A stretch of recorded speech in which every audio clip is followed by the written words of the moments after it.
Setelah 5 tahun berproses untuk diadili, akhirnya MSAT pelaku pelecehan seksual santri Ponpes Sidikiyah menyerahkan diri dan ditangkap. Namun kisah para santri-santri yang menjadi korbannya tak bisa dilupakan.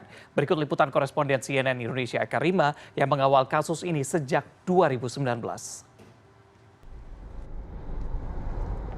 Kepada kuasa hukum, saya menanyakan kemungkinan untuk menemui korban.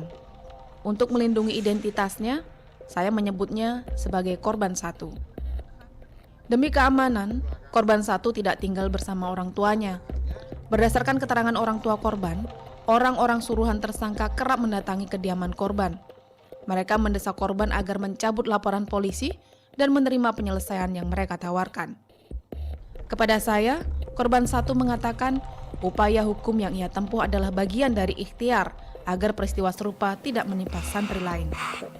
Karena sudah sekian lama ternyata masih berkepanjangan masalah ini. Kejadian itu terus terulang.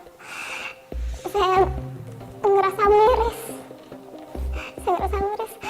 Sekolah yang selama ini diidam-idamkan, niat mencari ilmu, dari jauh datang, ternyata sampai sana diperlakukan seperti itu. Dan kejadian ini terus berulang. Saya ada rasa nggak terima. Ya Allah, beri jalan ya Allah. Terus di tahun 2018 ada yang melapor ke situ. Saya juga sudah diperiksa, saya bersedia menjadi saksi. Sudah diperiksa, sudah berjalan, ternyata gagal, tidak berhasil. Saya tidak putus doa, tapi kemudian ada yang menguatkan saya tuh, kalau ini nggak harus ditindak lagi, nggak ada yang berani melangkah, tidak akan berhenti masalah ini. Akhirnya saya menguatkan, ya Allah, tolong hamba. Saya memutuskan untuk mengambil ini jalur hukum. Kalau nggak seperti ini nggak akan selesai. Saya beranikan diri. Saya yakin Allah pasti menolong. Tak sedikit pun terbersit dalam benak korban. Kepergiannya untuk mondok di kota santri bakal berujung petaka. Di hadapan saya, korban satu menceritakan kronologi pencabulan yang dilakukan tersangka. Menurutnya, peristiwa tersebut bermula saat wawancara internal pada 2017. Di kegiatan itu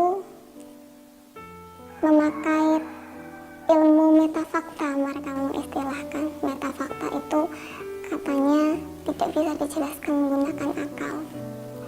Jadi saya harus melepas pakaian, dan melepas pakaian itu kan nggak bisa di logika, di luar nalar. Saya nggak mau, saya tetap saja, saya tidak mau. Tapi dia memaksa, masih menggunakan alasan yang sama. Kalau kamu tidak mau, berarti kamu masih menggunakan akal. Kamu belum menjiwai itu metafakta. Dia mengatakan mau mengenalkan saya, caranya dengan melepas seluruh pakaian. Saya tetap jawab, saya tidak mau.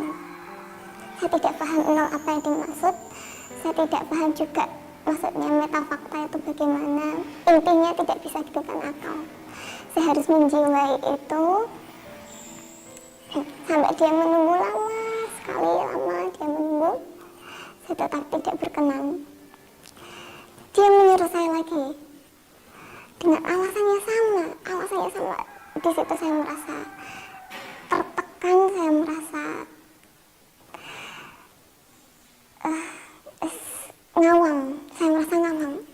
Hidup nggak hidup, mati nggak mati. Saya benar-benar ngawang. Ibaratnya itu titik kehilangan induk. Saya nggak tahu harus bagaimana. Saya nggak bisa ngapa-ngapain, di situ nggak ada orang sama sekali. Ngawang rasanya. Yang saya rasakan ngawang, benar-benar melayang. Saya berdoa sama Allah. Ya Allah, saya minta balasan. Dan dalam hati saya bilang, alam semesta menyaksikan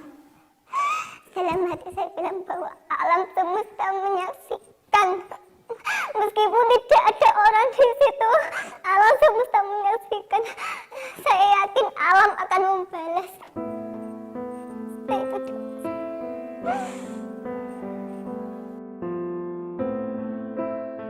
Menurut korban, peristiwa itu terjadi sebanyak 2 kali. Korban mengaku tahu ada sejumlah santri perempuan lain yang mengalami kejadian serupa. Korban kemudian mencoba mencari keadilan dengan menuliskan kronologi peristiwa yang menimpanya dan bermaksud menyampaikan tulisan tersebut kepada pimpinan tertinggi pesantren. Ia menitipkan tulisan itu kepada orang kepercayaan tersangka. Di luar dugaan korban, tulisan itu malah tersebar di grup percakapan pesantren.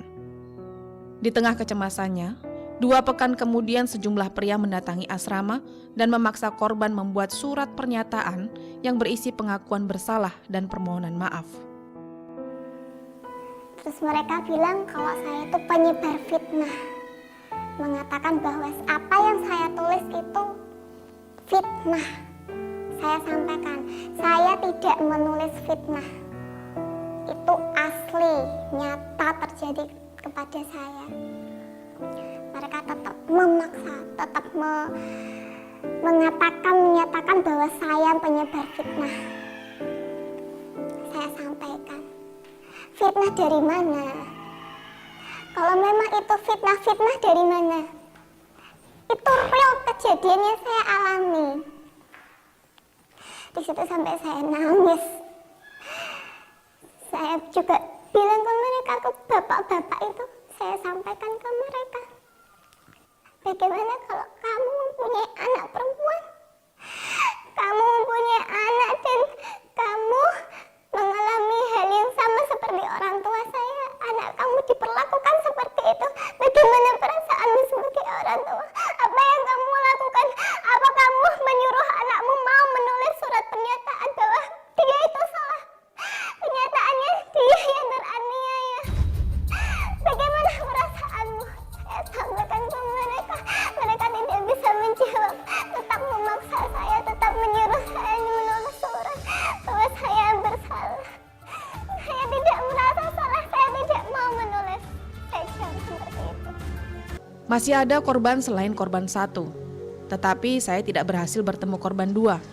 Saya mendapatkan pernyataan korban 2 dari rekaman percakapan telepon antara korban dan kuasa hukumnya. Korban 2 mengaku hampir 5 tahun dipacari oleh tersangka dan dijanjikan bakal diperistri. Korban mengaku dicabuli saat masih berusia 15 tahun pada 2012. 4 tahun kemudian, ketika korban berniat melepaskan diri dari tersangka, bukan kebebasan yang ia dapat. Jadi saya tuh udah dibuka paksa itu Pak. Belum kan ngapain saya itu kan udah semuanya disuruh. Saya udah bilang nggak mau, udah kayak gitu kan. Saya mau udah sampai nangis itu Pak saya awalnya, nangis. Terus habis itu saya minta putus, nggak bisa, udah itu. Nah terus lama-lama yaudah Pak, saya mau nggak mau di situ terus. Terus akhirnya kalau misalnya saya nolak ya udah mulai ada obrolan ancam gitu lah Pak, mulai ancam.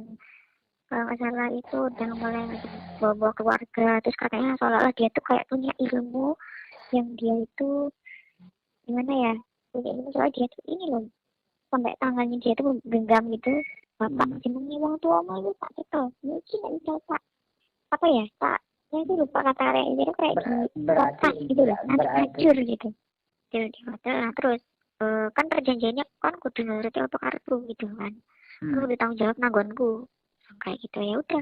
Nah ternyata udah pas udah di hotel, loh Mas kok apa dia tuh ngajak lu Mas, aku bilang gitu kan, aku mau loh, jadi kan aku mau ngomong apa, langsung saya itu langsung langsung ngomong itu di depan kayak pas gitu loh Pak.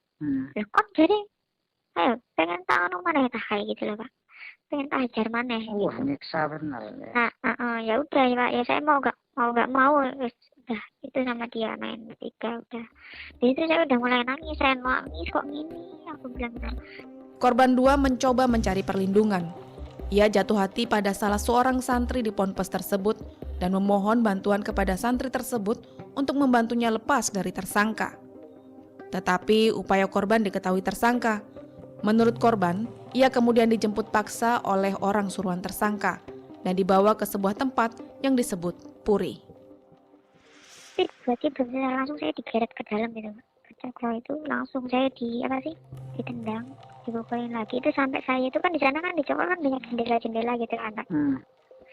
Saya hampir mau jatuh ke bawah, tapi ditahan sama dia. Saya dua kali hampir jatuh dari jendela itu Pak. Hari itu ya. Iya, hari itu juga. Habis itu saya disuruh buka baju waktu itu Pak. Bukan nanti buat langsung dia itu langsung bawa tempat sampah. Udah di tangan, udah di atas. Buka agak kayak gitu loh Pak. Buka agak, masa aku mau langsung dilempar itu Pak tempat sampah itu. Bagi korban 2, hari itu adalah hari paling perih dalam hidupnya. Setelah dianiaya, korban disetubuhi secara paksa. Dengan pertolongan seorang teman, korban berhasil meninggalkan Puri dan pergi jauh dari pesantren. Ia berharap tersangka diadili dan dihukum. Saya tidak terima dengan tindakan asusila yang telah diperbuat oleh Mas Boy terhadap saya dan juga teman-teman saya. Dan saya mau Mas Boy dihukum seberat-beratnya sesuai dengan hukum di negara Indonesia.